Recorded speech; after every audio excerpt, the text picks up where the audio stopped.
Hello and welcome to this week's Comic Roast. I'm your host, Scott, and you can find me on Twitter at XOrsonX. And I'm with Mike, you can find on Twitter at Review and Roast. You can find us on the Instagram at instagram.com/reviewandroast or instagram.com/Star Wars Tabletop. And you can find our Facebook at facebook.com/reviewandroast.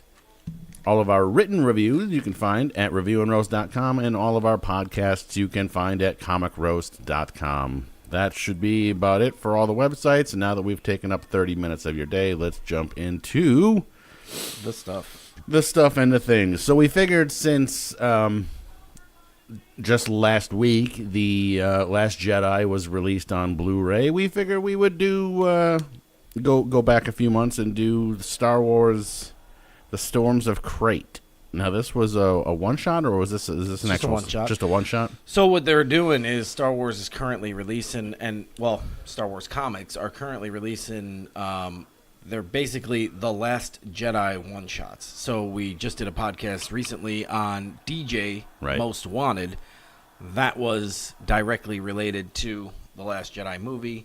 Yep. It gave us our, I don't even want to say an origin story, but it gave us the quick comeuppance of DJ, who was played by Benicio del Toro in the movie.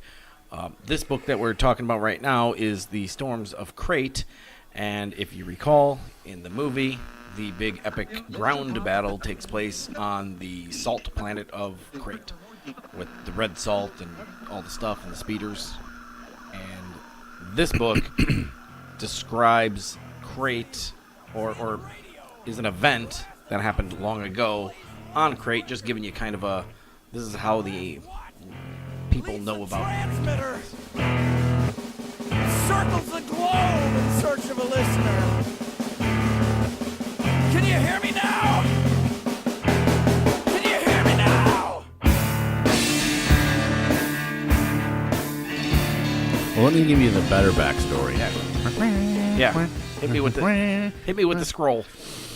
It's a period of urgency within the Rebel Alliance. Ever since the destruction of the evil Galactic Empire's Death Star and the Battle of Yavin, the Rebels have been on the run in search of a new location to hold their base of operations.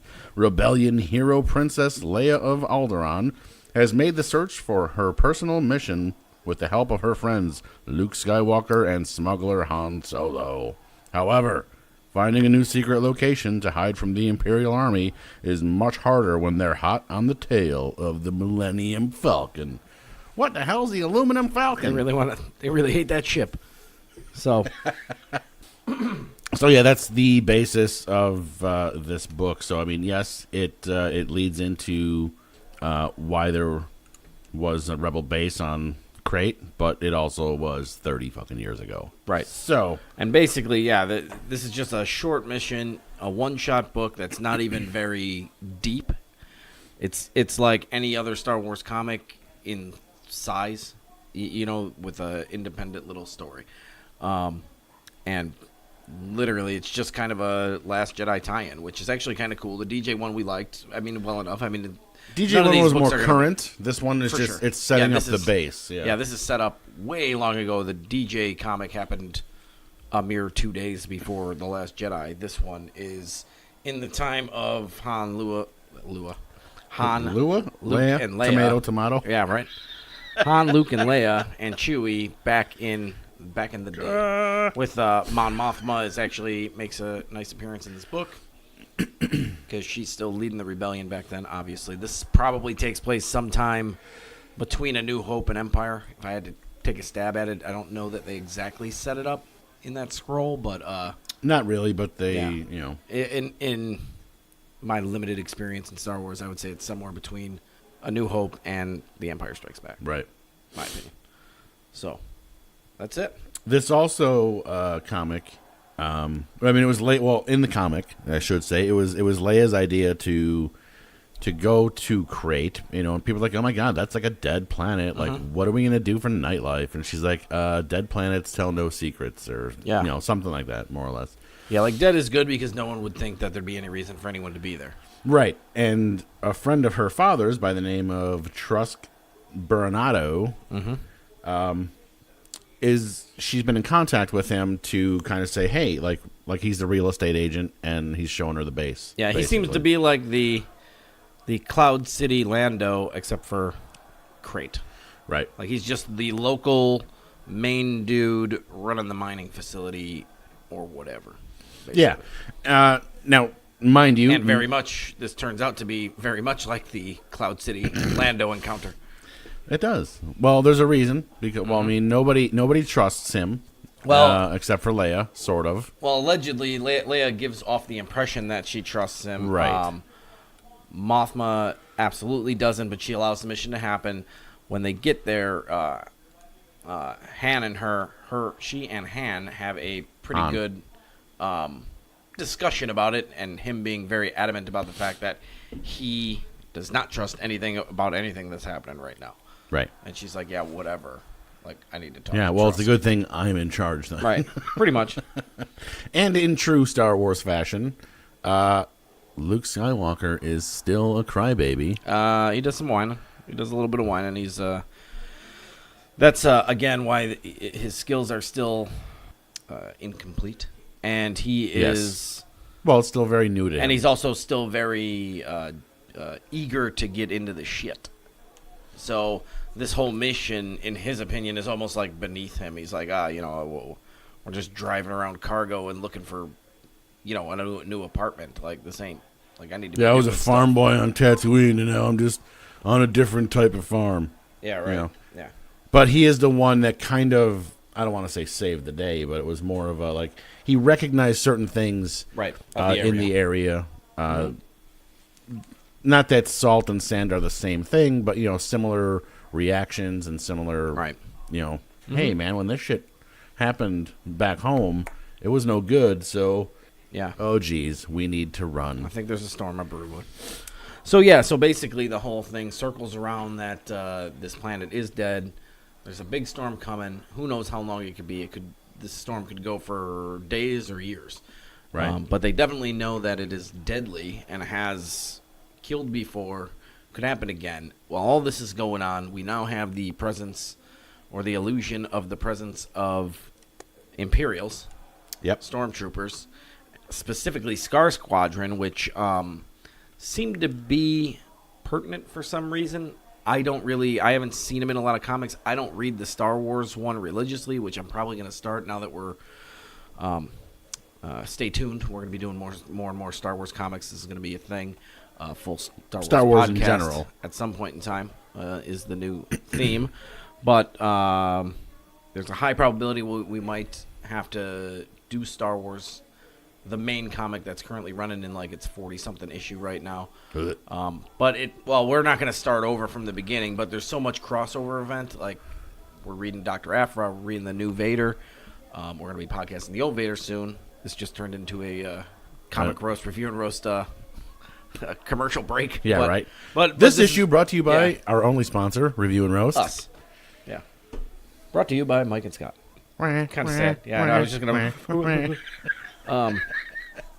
So, yeah, all of these... the Scar Squadron, I'm guessing, is alluded to in other books. Otherwise, it wouldn't be relevant. So...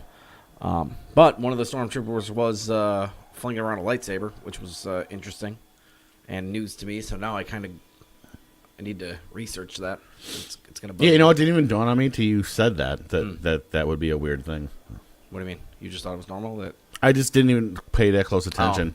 You know what? And it's not. And there's probably a reason, and that's why they know it's Scar Squadron, and these guys are like the elite squadron of standard troopers, which I dig it because they have that in like the animated series. There was always whatever in Battlefront 2, the game. There's the elite squadron, so there's always whatever. So I get it. So this is just the elite squadron that's set to task of these particular rebels, probably in charge of finding the Falcon, if I had to guess. Yeah, they hate that ship. Yep. Here's probably part of the reason I glossed over it because let's face it. I understand what they're trying to do with like setting up like where this base came from, but wasn't as compelling to me as DJ, who's an actual character. For sure. But what threw me off the most about this, and I don't want to say threw me off, but the thing it's like, the artwork is your standard comic artwork, but all of like the characters have that like hyper realistic drawn look, Right, and it's yeah. just like, ugh. Yeah. It took Well, me out. some of of them it. are, and they kind of go back and forth. Yeah, it's To be honest, obviously from far away, but to be honest, it's kind of weird because a lot of the Han Solo, up close and personal, I kind of get a Kurt Russell look All on right, a couple hold on. of them. I mean, with the exception they nail like the chin scar, but there's a couple of them where there's like a bar of him like 4 in a row, and like I swear like one in the middle looks like it's like Kurt Russell from Tango Yeah. and Cash. But I mean, nothing. I love me some Kurt Russell too. So I'm Well, cool with that it. and like, I don't know. I actually like when they do it with like Mon Mothma though. So I'm with you on that. They really I did, like it and I don't like it sometimes, but like right. I mean, it damn near looks like they took a picture. You know Oh, what yeah, I mean? no, like yeah. that's just. I actually don't mind it. I don't know. what, you hate It just. You want it to be Well, when Sunday the rest comics? of it is drawn like a comic book, and then you got Oh. like the realistic faces. It's just Yeah, I think that's just for. it didn't do it for me. Yeah, actually, I kind of And I actually felt didn't hate it. I actually kind of liked it. actually kind of felt they went a little too blonde hair, blue eyed on Skywalker. They always most of those comics. I mean, he's way blonde, even in all that the Afro crossover stuff. I mean, you just step away from wearing the uniform. You know Well, what I mean? yeah, if you we'll probably be doing the Two-step into Dr. the South, Afra set. Yeah. We'll be doing the Dr. Afra set soon, and you'll read that's the Screaming Citadel, where it kind of crosses over, and Luke's in it. It's about him, and they do the same thing, but they go back and forth. So there'll be like one where it like looks just like Mark Hamill, and there's another one where it just looks like some dude with blonde hair. Yeah. And they're very adamant about mentioning the blonde hair all the time. It's super weird. Like they're like, oh yeah, blonde-haired curly fruitcake. They're just super weird about it. Like it's like, why do you even bring up that he's a blonde? Yeah. Anyways, Because and I don't want to get into semantics here, but like, you know what I mean? Like it's more like a dirty No, I blonde, know. light I agree. brown than it is I an agree. actual blonde. But he almost looks like a bleached, Mm-hmm. bratty farm boy, which But I guess the it's- ladies like. So. they do. The ladies do like them. Some bratty farm boy. With frosted tips. Yeah, tips. So anyways, yeah. I mean, basically, long story short, they meet with Trusk. They're gonna talk business. Business gets foiled. Leia was kind of onto the whole plan the whole time, but she was giving Trusk the opportunity to do the right thing. Blah blah blah. Yeah, she knew the whole time. Short battle ensues, and obviously, Luke, Leia, Han, and Chewie make it. Wait, what? Yeah. Well, here's the one thing too with went back to Trusk is he would have got away with it if it wasn't for these meddling Yeah, kids. these meddling kids. So yeah, I mean, in a nutshell, that's legit. That's it. Yeah, it's basically just setting up where the base, Like I said, it's the origins of a base, which was kind of odd. No, yeah, I mean, it was just a short story in an on location of one of the planets used in the movie. Right. So I'm actually a big fan of them. I mean, I don't think that this book was as good as DJ, yeah, obviously. right. But I don't want them to stop doing these. I don't care. I'm not going to rate this a 5 or anything. But if even if I did, I wouldn't want them to stop. I mean, they can't. They're not all going to be winners. That's fine. But yeah. I still like the information. I like the use of stuff. Right. So I'm all for it.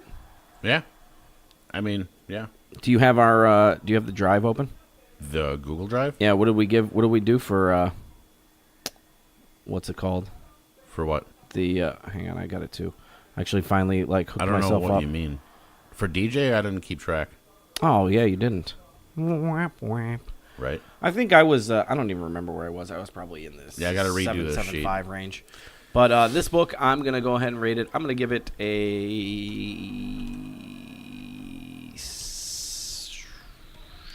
You want me to go first? I'm in the 6.5. I think I'm gonna leave it at a 6. That's exactly where I'm at. Yeah, I mean, Which is funny because you're like, I mean, it wasn't bad. I'm not going to give it a 5. I'm going to give it a 6. well, I mean, 3 out of 5 stars. What do you want? I'd watch Yeah, that. no, movie. I mean, I'd read that book. No, there's You nothing. know. There's nothing wrong with it. Yeah, I feel like sometimes our 10 range gives us a little bit higher score, but obviously, Well, I mean, if it wasn't, everyone thinks 3 out of 5 stars is good, but you give something a 6 out of 10 and they think you're an asshole. You know Yeah, what I right. mean? No. So I mean, it's true. No, so. it's still, there's nothing wrong with it. It's just, I mean, I get what they're doing, and I guess for me personally, if the location itself wasn't so just interesting in the movie, you know what I mean? Well, I think that's the whole point, though. So No, exactly. That's why I'll give it a if 6. this was just some random story in the Star Wars series on some place, Planet that didn't mean anything. it'd in just any be of a the regular movies. Yeah. run-of-the-mill book. Which I mean, and to be honest, I mean, what's your average book in any series? 6.5 or a 7 tops. I mean, when you're scrolling through, they're not all 9s. You know what I mean? Yeah, not everything can be Royal City next of kin. Yeah, I mean, it was all right. What did we give that? I gave it a 9, you gave it an 8.5. It's pretty good. Which I was surprised. I Pretty thought you good. were going to come in lower, but you said... No, I told you the ending. Chapter 5. But, If it ended after 4 chapters, woo! 8.2. Yeah, no, yeah, I don't even know what I'm telling you. I was thinking of that thing, and I was like, man, this thing better shape up, Or ship Scott's out. gonna be upset. No, I just would have edited you out of the entire Yeah, right. podcast. It would have been me asking weird questions to nobody, And then answering the response, the Right. rebuttal. right? I tried to do my best Mike voice. Yeah. That was a little Pretty close. high-pitched, but, you know, yeah, it was close. So yeah, that's it. That's all I got. I like it. No, yeah, me I want too. them to, and we'll keep them. We're gonna keep up with these, and we're gonna start whether we keep these in the comic roast or in the to be named Star Wars cast. Yeah. We'll see what happens. We'll probably do the one shots. Probably still in the comic roast. Why not?